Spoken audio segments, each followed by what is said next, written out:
Hey everybody, Frank Chen here with REIClub.com, the only site you'll need as a real estate investor. Today's quick video, we're going to be talking about the 8 common mistakes that most investors make when they first start rehabbing houses. Now, I've made these mistakes myself, and I've talked to a lot of other investors who have made similar mistakes as well. So hopefully with this video, we can help you identify them and eventually avoid them, okay?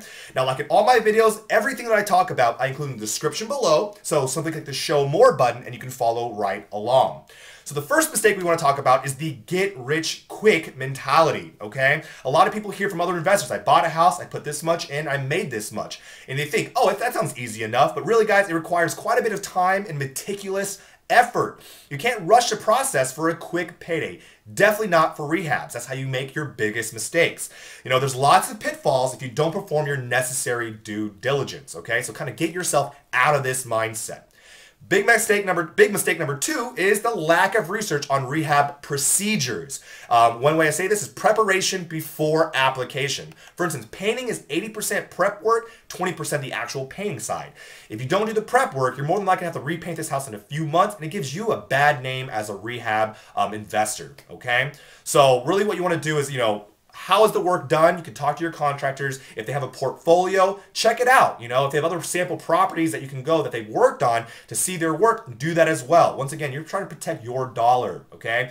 Now, before giving them a job, say you don't want to go look at other properties, start them off on something smaller, similar to what they're already going to do, and kind of judge them on their current work. If the workmanship's good, then you're good to go, okay?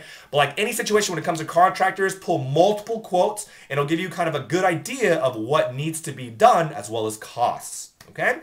Big mistake number 3 is you do all the work yourself to save money. Now, unless you're already a contractor or a handyman, maybe this is a good route for you to take. But if you have no experience, more than likely the quality of workmanship is not going to get you top dollar for your property, okay? So you have to really consider your time invested versus the cost. If you have to pay a little bit more but get it done quickly, that's something you might want to consider, okay?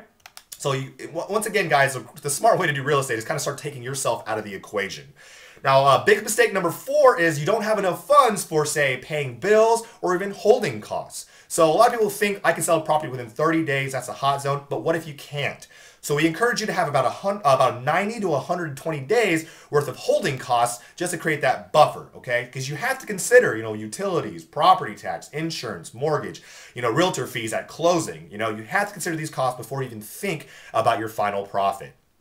Big mistake number 5, you pay too much when you buy. And a lot of times emotions get involved. If everything looks good and you tend to forget about some of the details when the flashy item in front of you looks that great, okay? So you have to really consider all the costs involved, such as your repair estimates and other miscellaneous costs and repairs you have to consider. Market conditions and trends. Is the area you're investing in showing growth or is it stagnant? Is it a rental area or is it a sale area? This is very important for you to know. And there's kind of just a quick formula for you to use. Start with the final selling price that you want to sell the property for or what you think you can sell the property for.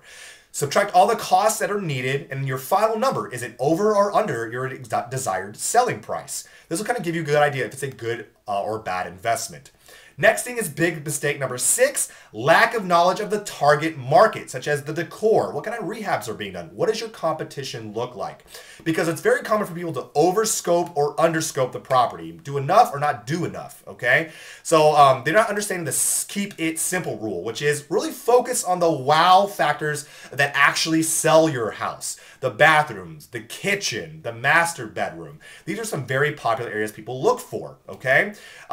Which leads me really to my next mistake, which is big mistake number 7, is you're spending too much on rehabs. So you start focusing on areas that are not as important as the major renovations, as I said before, bathroom, kitchen, and bedrooms, okay? So, and you start spending money on expensive amenities, appliances, windows that maybe be too nice for the area that you're fixing up or not nice enough. So you have to, like I said, it's always good to go around and check out your competition.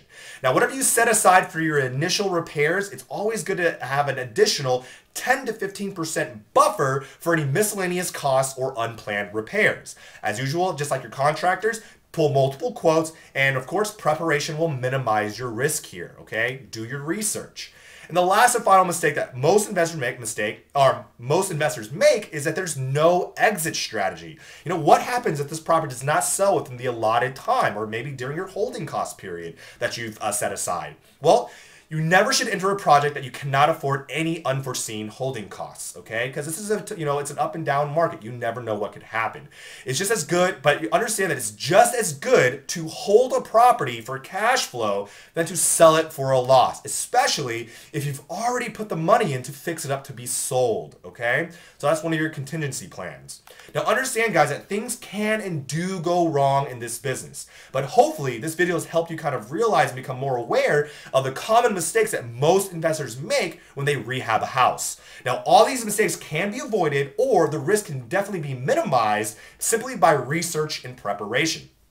Ask questions, ask multiple questions, get multiple quotes for your jobs, and of course, get multiple opinions so you know how much money you're going to spend and what kind of work really needs to be done. And of course, trust your inner compass based on the facts and not the emotions, okay? And again, now guys, this is Frank Chen with REIClub.com. Do me a favor, leave comments below about what you thought about this video. Click the like button because it really does help us out. But more importantly, subscribe to our YouTube channel so we can keep informed when brand new videos are posted every week. As usual, thank you so much for your time and continued support. I look forward to talking to you next week. Take care, good investing, and bye-bye.